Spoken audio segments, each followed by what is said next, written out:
Hi, I'm Brian at VideoExcellence.com. The topic we're talking about now is how to have effective PowerPoint presentations. PowerPoint is greatly abused as a tool for putting on a presentation. It's abused from 2 points. One, the presenter uses it as a crutch and has a tendency to fill the screen with sentences and paragraphs and ends up reading it off the screen. The audience at the same point in time is reading that. They're not listening to the presenter. Not a very good way of giving you an excellent image, okay, and also making the presentation entertaining. So what you want to do is limit it to just bullet points on the screen. You need to know your material well enough and rehearse it in advance so that in fact you don't end up having to read the screen. You see the bullet point, it triggers the idea, you present it to your audience. The next part of that is don't put all your ideas on the screen at the same time.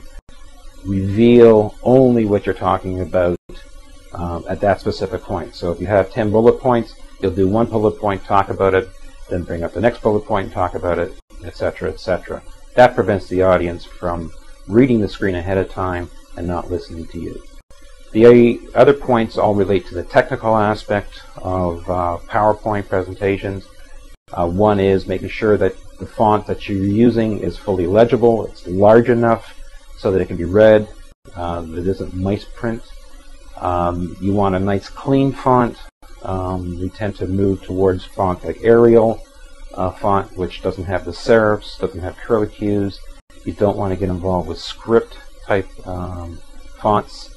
The other thing is that you don't want to have your fonts or sentences going right from the left side of the screen to the right side of the screen, and then you get in to put on your presentation with a projector and find out you clip the left side and clip the right side because the projector can't handle that width of the screen.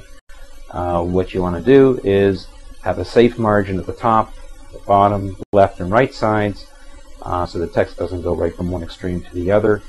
The other thing is you, again, if you have a larger font size and you're using bullet points, you're only going to have 1 or 2 items on the screen at a time. It's going to be very legible. And the very final thing to bring up is coloring. You want the font color to contrast with the background. And you don't want something moving in the background, a distracting background that will take away from the legibility of the font.